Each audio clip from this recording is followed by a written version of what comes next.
Canada India relationship, ये एक बहुत बड़ा टॉपिक इसलिए है कि almost close to 2 million people of Indian background live in Canada. तो ये एक बहुत बड़ा नंबर है कनाडा की 37 मिलियन पॉपुलेशन में। और अभी recently prime minister Justin Trudeau ने इंडो पैसिफिक स्ट्रेटजी का भी एक डॉक्यूमेंट रिलीज़ किया है। अपने पॉलिटिकल कंपल्शंस की वजह से प्राइम मिनिस्टर ट्रूडो भारत का बहुत जिक्र नहीं करते और अवॉइड करते हैं, मगर अब इंटरनेशनल स्टेज पे, वर्ल्ड स्टेज पे भारत का जिक्र किए बगैर प्राइम मिनिस्टर ट्रूडो भी नहीं रह पा रहे। और ये वो सारी बातें हैं जो आज हम करेंगे एक ऐसे गेस्ट के साथ स्टूडियो के अंदर जो इन सारे इश्यूज़ पे गहरी नज़र रखते हैं, और ना सिर्फ गहरी नज़र रखते हैं बल्कि कनाडा इंडिया रिलेशनशिप में अपना किरदार भी अदा करते हैं, चाहे वो बिज़नेस का कॉरिडोर हो, चाहे वो कल्चरल हो, चाहे वो रिलेशनशिप का हो, और चाहे वो मीडिया का हो। और मेरे साथ इस वक्त इम्पैक्ट मीडिया और इमैक के फाउंडर एंड डायरेक्टर विपुल जानी भाई स्टूडियो में मौजूद हैं। विपुल भाई, स्वागत आपका, बहुत बहुत धन्यवाद। गुड मॉर्निंग ताहिर जी। आप स्टूडियो में आए, बहुत बहुत शुक्रिया।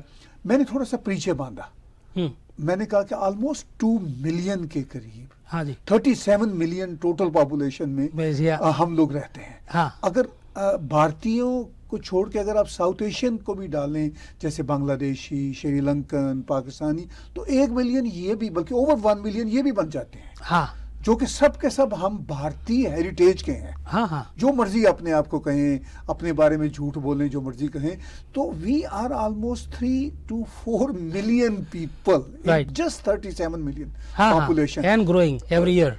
And growing. ठीक है, इस सारे में पहले तो हमारे व्यूअर्स को बताइए कि इम्पैक्ट मीडिया आईमेक का जो जर्नी है और आपका अपना जर्नी है, वो कैसे हुआ, कब आप कनाडा में आए और कैसे सारा ये काम शुरू होता है? कनाडा में तो मैं आया था 2000 में, आज से 22 साल पहले।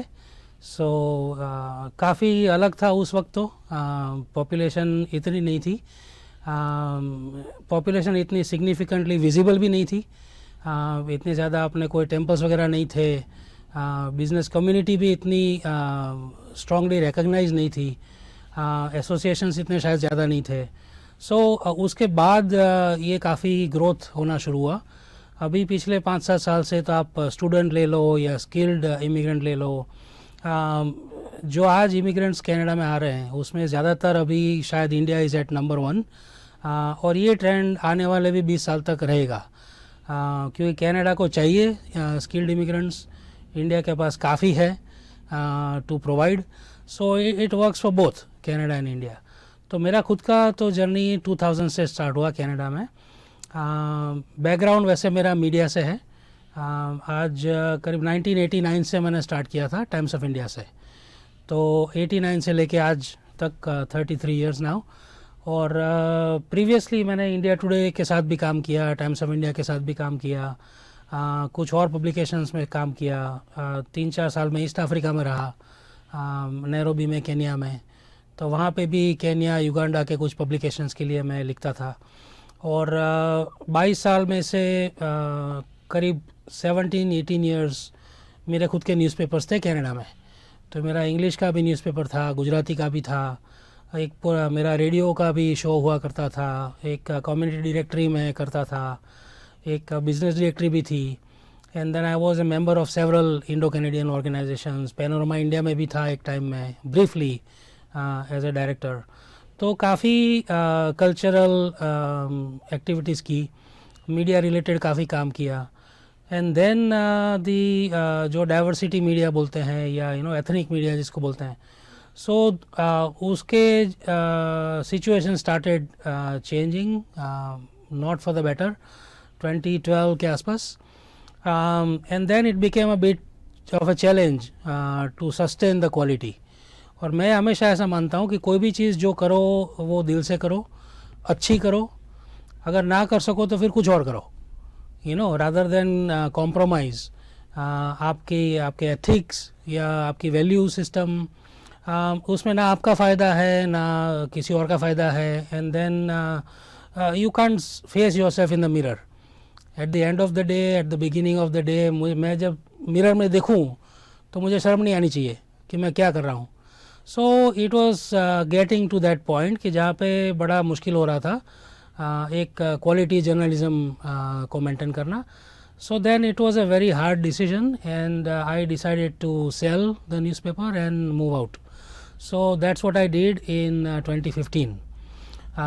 So almost 26 साल की मीडिया करियर के बाद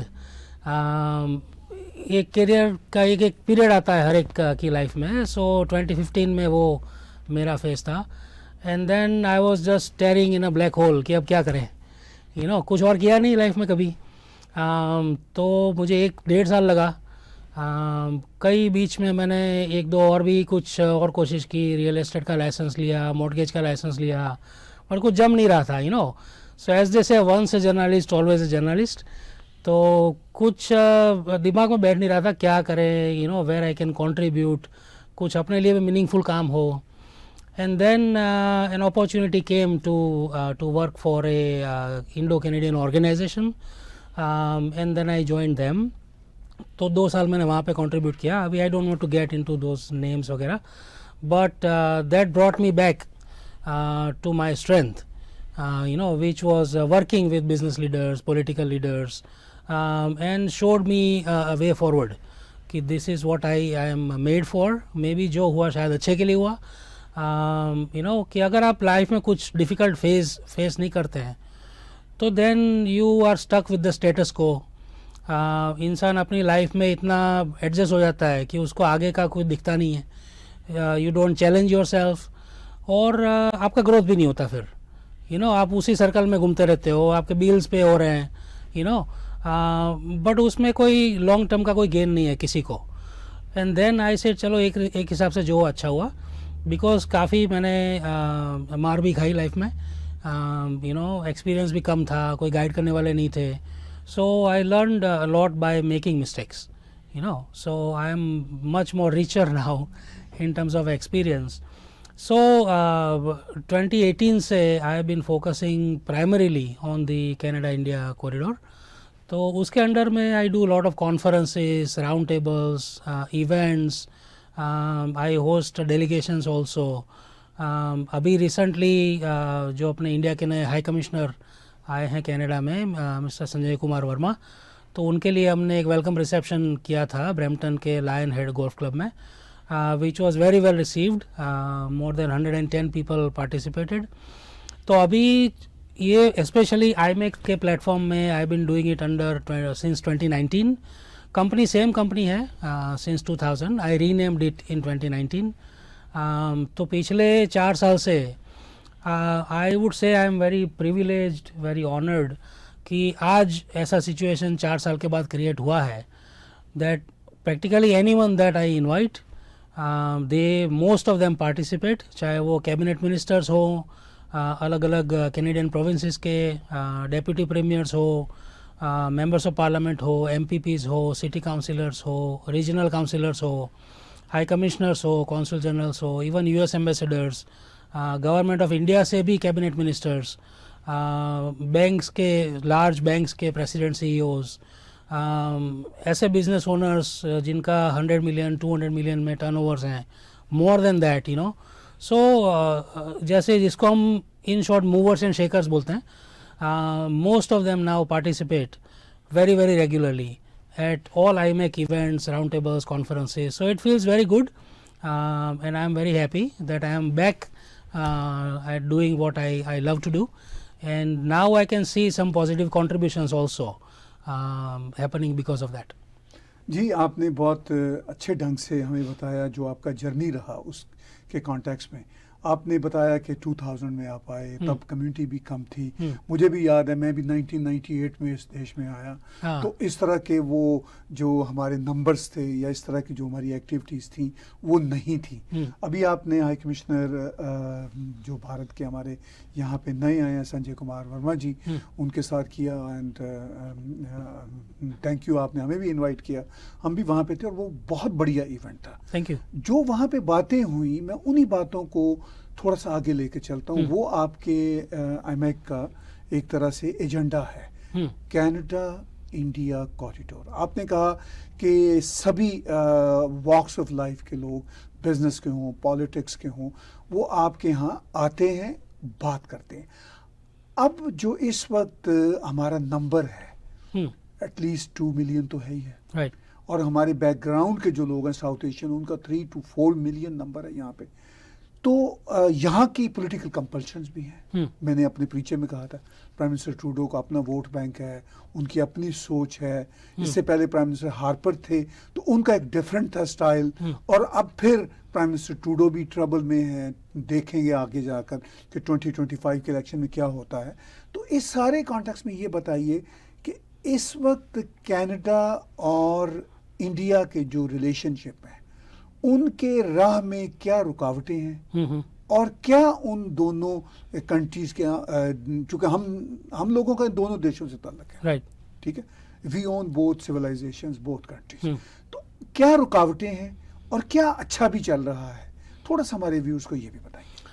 श्योर। सी, रुकावटों में तो एक ही चीज़ है जो कि इंडिया ने अभी समझ ली है और अभी कनाडा को समझने की ज़रूरत है, वो है वोट बैंक पॉलिटिक्स। ये 75 इयर्स के रिसेंट हिस्ट्री में हमने देखा back in India. By the way, आप भारत बोलते हैं, बड़ा अच्छा लगता है। मेरी हर एक स्पीच में मैं India, that is Bharat, that is Hindustan, ऐसे बोलता हूँ, तीनों नाम। बट आजकल इंडिया इंडिया ही हो रहा है, भारत वर्ड बड़ा कम सुने देता है। सो थैंक यू फॉर क्योंकि मेरा भारतीय सिविलाइजेशन से ताल्लुक है, मैं तो बहुत ही इसको प्राउडली कहता हूँ। हाँ, सो काफ़ी अच्छा लगता है सुनने में। सो ये वोट बैंक का पॉलिटिक्स ही है जो कि कनाडा को भी डुबो रहा है। किसी एक पर्टिकुलर कम्युनिटी की मैं बात नहीं कर रहा, बट ओवरऑल किसी भी कंट्री की पॉलिसीज़ इसके लॉन्ग टर्म इंटरेस्ट को ध्यान में रख के बननी चाहिए, ना कि शॉर्ट टर्म में गेन को ध्यान में रखते हुए। इलेक्टोरल पॉलिटिक्स होता है, हमेशा हर एक पॉलिटिकल पार्टी का वोट चाहिए, बट वो वोट आपको सभी लोगों के लिए अच्छा काम करके भी मिल सकते हैं, rather than doing bits and pieces for this community, that community, उसमें लॉन्ग टर्म में नुकसान ही होता है। Because then you are pitting one community against the other, one kind of people against the other kind of people. तो ये सारी राजनीति हम भारत में बहुत सालों से देख चुके हैं, और अब ये रियलाइजेशन हो रहा है कि सबका साथ, सबका विकास, सबका विश्वास, जैसे प्राइम मिनिस्टर मोदी बोलते हैं, तो that applies to all nations. वो कनाडा पे भी इतना लागू होता है। और डिप्लोमेसी में चलो एक विजिट आपकी ख़राब हो गई, हिंदुस्तान जब गए थे प्राइम मिनिस्टर ट्रूडो, हो गया, अभी उसको आप रिवाइंड नहीं कर सकते टेप को, राइट। तो उसको पकड़ के बैठे रहने का भी कोई फ़ायदा नहीं है। You move on, you learn from those things, right. कोई परफेक्ट नहीं होता, कोई इंसान परफेक्ट नहीं होता, कोई देश भी परफेक्ट नहीं होता। तो गलतियाँ होती है, सबसे होती है, उसको एक्सेप्ट करो and make sure that you move on from that. Otherwise उसका एक्सपीरियंस का फ़ायदा क्या हुआ if you don't learn anything from it. जैसे बोलते हैं ना, if you don't learn from your mistakes you are bound to repeat it. तो अभी वही हो रहा है कि उसको ईगो इशू बनाने का कोई फ़ायदा नहीं है, उसको पकड़ के बैठे रहने का कोई फ़ायदा नहीं है, और एक पर्टिकुलर कम्युनिटी या एक वोट बैंक की पॉलिटिक्स करने का भी कोई फ़ायदा नहीं है। और कनाडा का कोई तुक नहीं बनता कि वो इंडिया की इंटरनल राजनीति में किसी प्रकार से कोई दखल दे, राइट। आज आपका पॉपुलेशन गिन लो, आज आपका मिलिट्री पावर गिन लो, इकोनॉमिक पावर गिन लो, हर एक लिहाज से इंडिया इज़ वे हेड। तो इट्स अ राइजिंग पावर। वो ध्यान में रखते हुए कितना डायस्पोरा यहाँ पे है, not only numbers but contribution देख लो आप, इंडो कैनेडियन कम्युनिटी का यहाँ पे कंट्रीब्यूशन देख लो आप। पॉलिटिक्स तो ठीक है, वेरी विजिबल, तो नोटिस होता है, राइट। इतने एमपीज़ हैं आपके, इतने एमपीपीज़ हैं, अलग अलग प्रोविंसेस में भी है, हर जगह पे है। बट आप फंड रेज की बात करो, किसी भी हॉस्पिटल्स, किसी भी वर्दी कॉज के लिए आज जो फंड रेज होता है कनाडा में, अगर कोई ऐसी किताब लिखे, मेरे हिसाब से किसी को लिखनी चाहिए कि हॉस्पिटल्स के लिए, क्रिटिकल चीज़ों के लिए, स्कूल्स के लिए आज जो फंड रेज हो रहा है कनाडा में, अलग अलग गाला वगैरह में, ये वो बहुत से होता है, उसमें इंडो कैनेडियंस का कंट्रीब्यूशन क्या है। They are contributing big money, millions and millions of dollars everywhere. तो वो सिर्फ नाम के लिए तो नहीं हो रहा, कई ऐसे डोनर हैं जो एनोनिमस भी होते हैं, जो अपना नाम भी नहीं देना चाहते। कुछ ऐसे लोगों को मैं भी जानता हूँ पर्सनली, जो कि डोनेट करते हैं काफ़ी, और दे मेक ए कंडीशन कि मेरा नाम कहीं नहीं आना चाहिए, राइट। कहीं पे भी लिखो नहीं, बोलो भी नहीं, दिखाओ भी नहीं, बट पैसे देते हैं। तो ऐसे कई लोग हैं जो अच्छा काम करते हैं, अच्छे काम को सपोर्ट भी करते हैं। सो ये कंट्रीब्यूशन इंडियन कम्युनिटी का, इंडियन ओरिजिन लोगों का कनाडा में है, तो उसको रिकग्नाइज करने की ज़रूरत है। और अगर दोनों कंट्री के बीच में अच्छे रिलेशन होते हैं तो उसमें इंडिया का तो फ़ायदा है, कनाडा का बहुत ज़्यादा फ़ायदा है, राइट। ना कि आपको सिर्फ इमिग्रेंट्स चाहिए, बट आपको काफ़ी नॉलेज भी चाहिए। आज दुनिया भर में जितने भी ग्लोबल कॉरपोरेशंस हैं, वो सारा लिस्ट उठा के देख लो आप, तो टॉप 100 ऑर्गेनाइजेशंस, कंपनीज़ में से कितने के CEOs आज इंडियन ओरिजिन है, राइट। तो why is US getting everybody, why not Canada, you know. So ये सारी चीज़ें सोचने की ज़रूरत है। अभी रिसेंटली जो इंडो के पैसिफिक स्ट्रेटेजी अनाउंस की, सो जैसे मैंने अपनी रिसेंट स्पीच में भी बताया था, I would not lose any sleep over it, क्योंकि हमारी करंट गवर्नमेंट, कैनेडियन गवर्नमेंट, बातें बहुत अच्छी करती है, उसके इम्प्लीमेंटेशन में शायद थोड़ा सा पीछे है, right. We have seen that more than one instance. तो इसमें भी एक कंपल्शन है, US का भी प्रेशर होगा। कई ऐसे पैक्ट है, ऑकस है, जिसमें कनाडा को नहीं शामिल किया गया, राइट। या 5 Eyes में we were the last one to do many things. तो Canada was feeling left behind, not only with India but with their own 5 Eyes partners. तो कुछ चीज़ें करनी पड़ती है। तो I think Canada is doing it because they now have to do it, to be part of that group of 5 and to not be left behind. But इसको अगर sincerely, if they are really serious about it, then जैसे बोलते हैं ना कि इसको करके दिखाने की ज़रूरत है, सिर्फ बोलने की नहीं। कि you really want good relations with India, then first of all जो भी यहाँ पे एंटी इंडिया चल रहा है काम, बड़ा विजिबल है आजकल, तो एवरीबडी नोज़, तो उसमें कोई ज़्यादा डीप में जाने की ज़रूरत नहीं है, but everybody nose it's all around us. तो सबसे पहले तो उसको रोकने की ज़रूरत है, उसको जहाँ से सपोर्ट मिल रहा है वो कट करने की ज़रूरत है, and that will only send a message that Canada really wants good relations with India. जब तक वो नहीं होता तब तक बाकी सारी अच्छी अच्छी चीज़ों को बोलने का, ऑन पेपर डालने का कोई फ़ायदा नहीं होगा, राइट। जो आपका अंदर से पहले इलाज करना पड़ेगा, बाहर से कुछ भी अच्छा दिखे तो उसका कोई मतलब नहीं है। सो ये मेरी फीलिंग है, मैं बोलता भी हूँ। और अपनी कम्युनिटी में business leaders particularly that give a lot of donations, funding to political parties, I think we need to put our case much more strongly instead of just being happy taking selfies with political leaders. You know, क्या करते क्या है, उनका contribution क्या है to further the bilateral relations, और सिर्फ बोल के चले गए वो अब नहीं चलेगा। We are past that stage कि बस आए, अच्छी स्पीच दी, you know, हमने तालियां बजाई, खाना खाया, घर चले गए। That time is now gone. Right now the time is for action. Time is to show the results, कि आप करते क्या है, उसका रिजल्ट क्या हो रहा है, और फॉलोअप क्या है। सो फॉलोअप हम लेने में शायद we are not that aggressive, you know, कि बात हो गई, 1 साल के बाद, 2 साल के बाद आपने जो बोला था तो उसका हुआ क्या। So that is what we need to do. And the other thing I would strongly recommend is कि मैनी इंडो कैनेडियन ऑर्गेनाइजेशंस है यहाँ पे काम कर रहे हैं, कल्चरल है, पॉलिटिकल है, बट अभी भी जैसे जैसे अपने नंबर्स बढ़ रहे हैं, अनफॉर्चुनेटली डिवीज़न भी बढ़ रहे हैं। So it is high time, you know, that maybe once, twice, 3 times a year, all major Indo-Canadian bodies should appear together, should host some events together, जिसमें सारे लोग एक साथ हो स्टेज पे। तो मेरी इवेंट्स में हमेशा मैं बाकी सारे चैम्बर्स को, इवन मेन स्ट्रीम ऑर्गेनाइजेशंस को, I invite all of them, और सब आते भी हैं।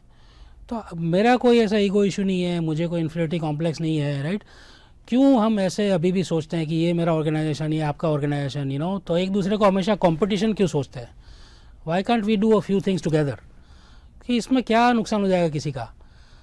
प्रोफाइल उनका बढ़ेगा तो साथ में आपका भी तो बढ़ेगा, यू नो। अगर वो आपसे कुछ गेन करते हैं तो आप भी तो कुछ गेन करेंगे सामने, और ओवरऑल ये एक मैसेज जाएगा कि eight the end of the day we have now grown beyond that narrow mindedness, we have grown beyond that divisiveness, और अभी ये डिवाइड एंड रूल वाली पॉलिसी नहीं चलेगी.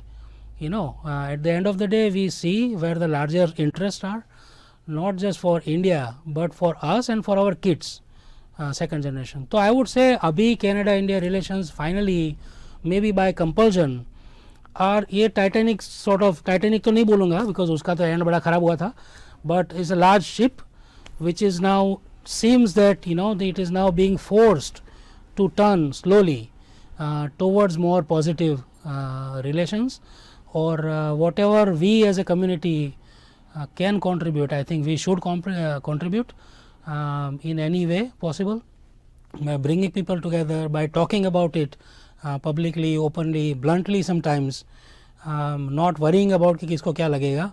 अभी किसी को लगाने की ज़रूरत नहीं है, जब अच्छा काम होगा तो सबको अच्छा ही लगेगा. So that's what we need to do, and एक शुरुआत अच्छी अभी हो रही है ऐसा लग रहा है, and I hope that relations improve further, faster. It will be good for both countries.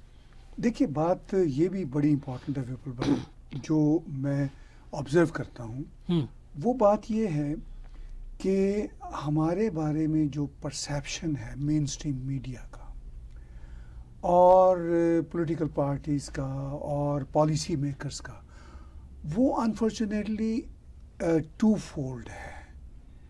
एक तरफ से तो वो हमारी कंट्रीब्यूशन को समझते हैं, मगर दूसरी तरफ हमें अटैक किया जाता है, स्पेशली जब से प्राइम मिनिस्टर मोदी ऑफिस में आए हैं 2014 से कि भाई ये जो इंडियन कम्युनिटी, मैं उसको भारतीय कम्युनिटी कहता हूँ, में से जो ऑफ कोर्स नेचुरल है कि वो जो धर्मा के लोग हैं वो बहुत हैं, और वो धर्मा पे एक अटैक हो रहा है.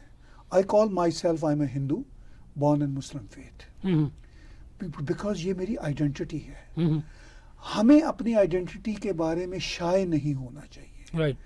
अब हम जो बार बार थोड़ा सा अपने आप को हिंदुस्तानी या भारतीय कहने से कतराते हैं, हम शाय हैं अपने बारे में भी कि नहीं हम चलिए ये नहीं कहते कनाडा के समाज को कि हम हिंदू हैं. क्यों नहीं कहना हमें? राइट.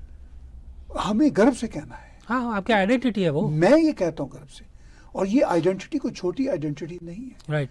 ये the most peaceful identity of the planet, most natural way of living on the planet. तो मुझे तो ये बात गर्व के साथ कहनी है कि भाई मैं हिंदू हूँ, भले से मेरा नाम ताहिर है. राइट. मैं अपने आप को कहता हूँ I am a Hindu born in Muslim faith.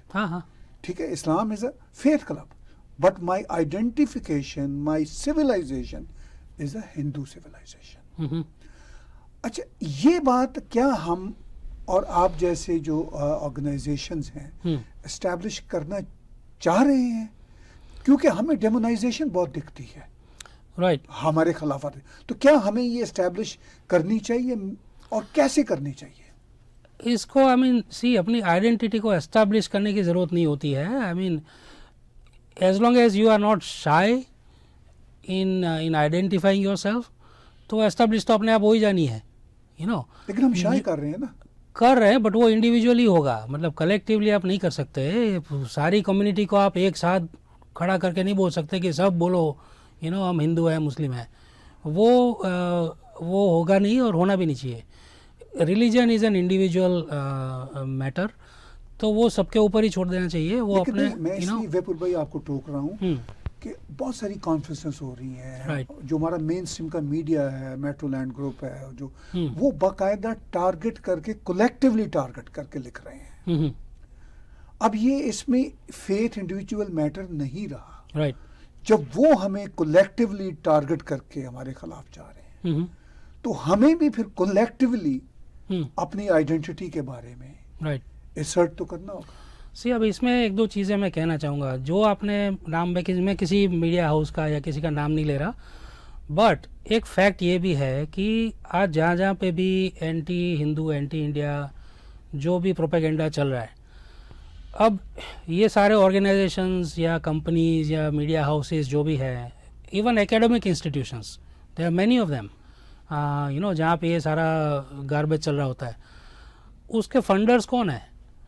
उसमें कई इंडियन ओरिजिन के लोग भी होते हैं. और काफ़ी स्मार्ट लोग हैं, काफ़ी smart influential people that give money funding. तो क्यों देते हो भाई? Pull your funding, ask them क्या हो रहा है, क्यों हो रहा है. If you don't stop, will not fund you any more. ऐसे मीडिया हाउसेस को हम सब्सक्राइब क्यों करते हैं? उसका सब्सक्रिप्शन क्यों लेते हैं? उसको पढ़ते क्यों हैं, देखते क्यों हैं? ये एक बॉयकॉट वाली बात नहीं है, बट एक अवेयरनेस वाली बात है.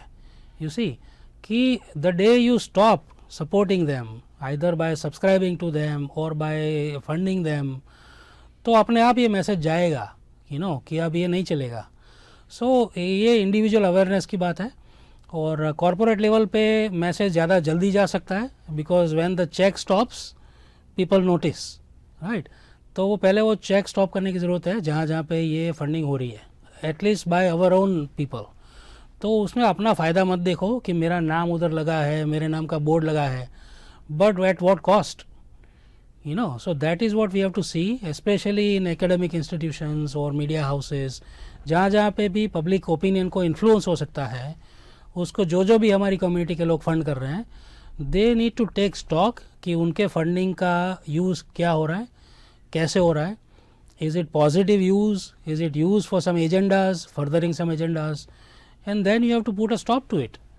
सो I think that's what I would suggest. And बाकी तो मतलब जो अपनी आइडेंटिटी है, you don't have to wear it on your sleeve everywhere, but when it comes to that, इसमें गलत क्या है?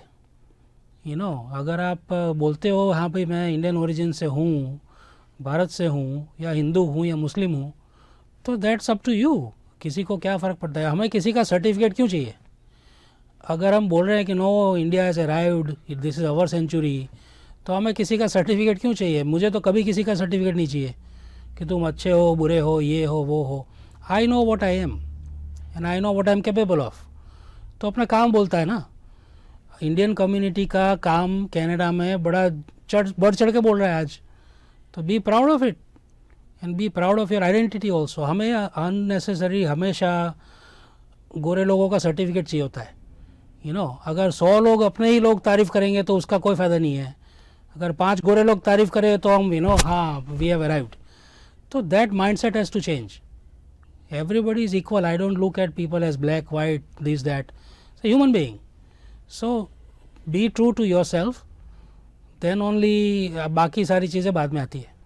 So that's the way I look at myself. That's the way I carry myself, and that's the way our community should also carry itself. आपसे बहुत सारी बातें हो सकती हैं, मगर होती रहेंगी आने वाले दिनों में.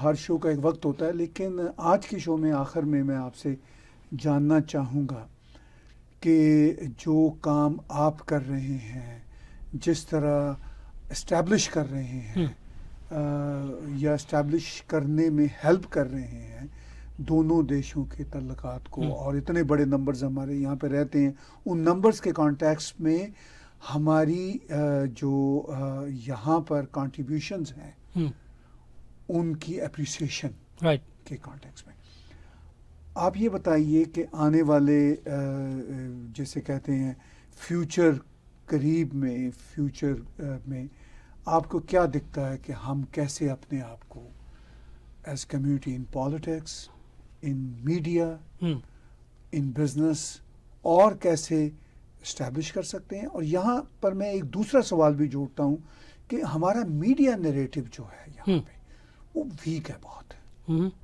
हमारे बड़े बड़े बिजनेसेस हैं, नंबर बड़े हैं, कैसे उसको भी हम बेहतर करें अपने मीडिया नैरेटिव को?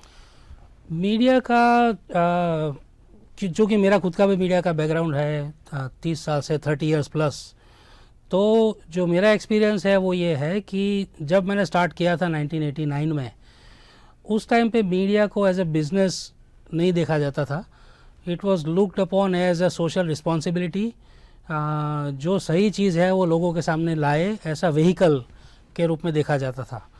And then in the last I would say 15-20 years social media से या इंटरनेट के आने के बाद काफ़ी अदर फैक्टर्स भी हैं, तो उसकी वजह से मीडिया में प्रॉफिट का मार्जिन काफ़ी कम हो गया.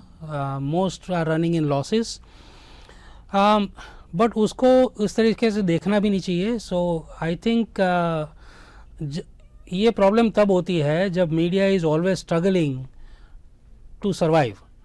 जब तक आप सर्वाइवल मोड में है तब तक आप किसी को क्या कोई और आईना दिखाएंगे, यू नो, क्योंकि वो करने के लिए आपको पहले खुद स्टेबल होना ज़रूरी है.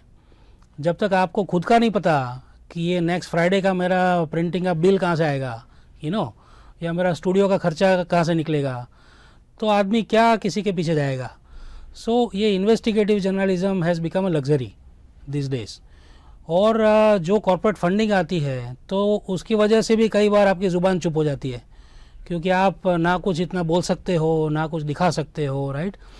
तो I think that responsibility government की फंडिंग, इसमें I am not in favour of that. Although अभी गवर्नमेंट ऑफ कनाडा ने काफ़ी फंडिंग दी है कई ऑर्गेनाइजेशंस को, hundreds of millions of dollars. I personally don't like that concept. आप गवर्नमेंट से बेल आउट लेके गवर्नमेंट को क्रिटिसाइज़ नहीं कर सकते, राइट. और करेंगे भी तो भी दिखाने के लिए, बट उस पर काफ़ी लिमिटेशन लग जाती है विच इज़ वेरी ऑब्वियस.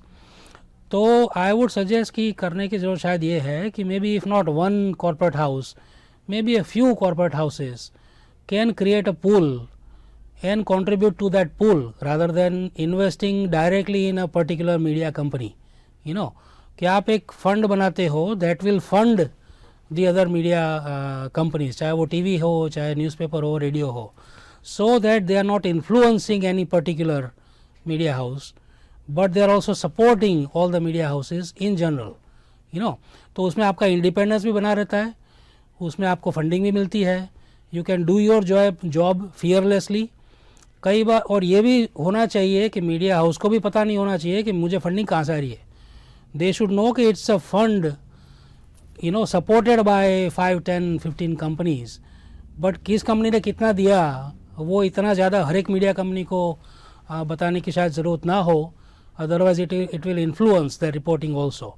ये नया कंसेप्ट है, आई एम श्योर ऐसा शायद पहले हुआ नहीं है, but I think time has come to have a neutral body, you know, funded by 5, 10, 15 major business houses, primarily Indo-Canadian businesses, to create such a fund, maybe run it as a not-for-profit organization, you know, with board member, to have a proper oversight, and then you see which are the media houses, which are the publications that are doing a good job for the community, and then you fund them accordingly. So this way media will survive, journalism will survive. Companies can also write it off as the CSR, you know, जो भी contribution वो देते हैं, and it's a win-win for everybody. So I think that will be maybe a practical solution, but someone has to take it to the companies and tell them कि ये long term में आपके लिए अच्छा है, आपकी आने वाली जनरेशन के लिए अच्छा है और देश के लिए भी अच्छा है. और ये कभी कभी जो नेगेटिव नैरेटिव इंडिया के सामने देख रहे हैं हम, उसको आप बैलेंस आउट भी कर सकते हैं, यू नो. एंड उसका reach also equally important thing, कि हमारा रीच भी हमेशा अपनी ही कम्युनिटी तक क्यों होता है. आप जो चीज़ जानते हो, मैं जानता हूँ, अब अगर वही चीज़ हम दोनों ही एक दूसरे के साथ बात करते रहे तो उसका मतलब क्या है. You have to take it to the mainstream. So चाहे आपका टेलीविज़न हो, चाहे रेडियो हो, चाहे प्रिंट पब्लिकेशन हो, you have to make sure that it reaches the so called mainstream, you know, उसका reach as wide as possible होना ज़रूरी है, beyond your own immediate community. तभी तो आप narrative को balance कर सकते हो ना. जैसे you are already sold on that idea, तो आगे मैं फिर से वही चीज़ बताऊँ उसका कोई मतलब नहीं है मेरे हिसाब से. That is the shortcoming that we have, कि हम अपने ही सर्कल में घूमते रहते हैं, बाहर हमारा रीच नहीं होता. सो बाहर का इन्फ्लुएंस अपने पे होता है, अपना इन्फ्लुएंस बाहर बहुत कम ही होता है. That's what my experience has been. बहुत बहुत धन्यवाद, आपने बड़ी अहम बातें की. अगर कोई क्विक वर्ड हो in terms of your own organisation, कोई मैसेज देना चाहें तो ज़रूर हमारे व्यूअर्स को दीजिए. नहीं, मैसेज तो कोई ऐसे पर्टिकुलर नहीं है, मतलब एक ही है कि इंडिविजुअल रिस्पॉन्सिबिलिटी अपनी जो है वो फर्स्ट रिस्पॉन्सिबिलिटी हमेशा होती है अपने फैमिली के साथ. उसके बाद में अपने जहाँ पे इमीडिएट आप रहते हो वो इमीडिएट सिटी, प्रोविंस, कंट्री के साथ, and then your country of origin. तो ये सारी कॉन्ट्राडिक्टरी चीज़ें नहीं हैं. You can be true to all of that at the same time. You can be very loyal to Canada and India both at the same time. And then if you contribute in any way by bringing people together, by contributing your time, effort, money, supporting any worthy causes, जिसमें दोनों country को आप किसी भी तरह से एक दूसरे के साथ जोड़ सकते हो, तो वो आपका कंट्रीब्यूशन ही है. हर एक को मिलियनर मल्टी मिलियनर होना ज़रूरी नहीं है. सिर्फ जेब आपकी भरी हुई हो तो ही आप कंट्रीब्यूट कर सकते हो, ऐसा मैं कभी नहीं मानता. कई तरीके होते हैं कंट्रीब्यूट करने के, तो जो भी हो सकता है वो करें. हमेशा एज अ कम्युनिटी हम लोग शायद थोड़ा शॉर्ट टर्म सोचते हैं, तो उसका थोड़ा लॉन्ग टर्म व्यू लेने की ज़रूरत है हर एक चीज़ का, कि ये जो भी आज हो रहा है, कर रहे हैं कोई, अगर हम बोलते हैं कुछ, करते हैं कुछ, तो आने वाले 10 साल के बाद, 20 साल के बाद इसका क्या सिग्निफिकेंस होगा अपनी सेकंड जनरेशन के लिए, थर्ड जनरेशन के लिए. अगर हम सिर्फ इतना सोचें कि 20 साल के बाद इसका क्या इम्पैक्ट हो सकता है, and if you behave accordingly, and then if you also come together once in a while, हमेशा तो नहीं हो सकता बट जब भी हो सकता है, ऑर्गेनाइजेशंस हो, कंपनीज हो, अगर हम कुछ साथ मिल के करें, it will send a very clear visible signal that at the end of the day we are all together and we are all in this together. तो बहुत फ़ायदा सबका हो सकता है. बहुत बहुत धन्यवाद, शुक्रगुजार हैं आपने. ठीक है, बाकी कुछ और जानना हो तो हमारी वेबसाइट, तो वैसे स्क्रीन पे नाम तो आपने लिखा ही है, but otherwise it's imec.biz, imec.biz. बहुत बहुत धन्यवाद. आप विपुल जी की वेबसाइट imec.biz आप उसको भी विज़िट कर सकते हैं. बहुत सारी एक्टिविटीज़ हैं, सोशल मीडिया पर भी हैं, और विपुल जी को हम और इश्यूज़ पे भी अपने स्टूडियो में आने वाले दिनों में बुलाते रहेंगे. और इस तरह हमारी कोशिश होगी कि टैग टीवी से हम जो कम्युनिटी का यहाँ पे एक अवेयरनेस का सिलसिला है, और जो हमारी एफ़र्ट्स हैं कनाडा में भारतीय कम्युनिटी की, उसको कैसे हम आगे बढ़ा सकते हैं, क्योंकि नंबर्स हमारे बड़े हैं और कंट्रीब्यूशन भी बहुत है, और उसी रेशो में हमें अवेयरनेस क्रिएट करने की भी ज़रूरत है. टैग टीवी को सब्सक्राइब कीजिए. हमारे ऐप्स एंड्रॉयड, एप्पल, अमेज़ॉन और रॉको के आप डाउनलोड कर सकते हैं. अगर आप हमें कंट्रीब्यूट करना चाहें तो पेपॉल, पैट्रियन या किसी भी क्रेडिट कार्ड के ज़रिए हमारे इसी यूट्यूब के चैनल पे आप डोनेट के बटन को क्लिक करेंगे तो कंट्रीब्यूट कर सकते हैं. आज की बातचीत मेरे साथ और विपुल जानी भाई के साथ देखने और सुनने का बहुत बहुत शुक्रिया.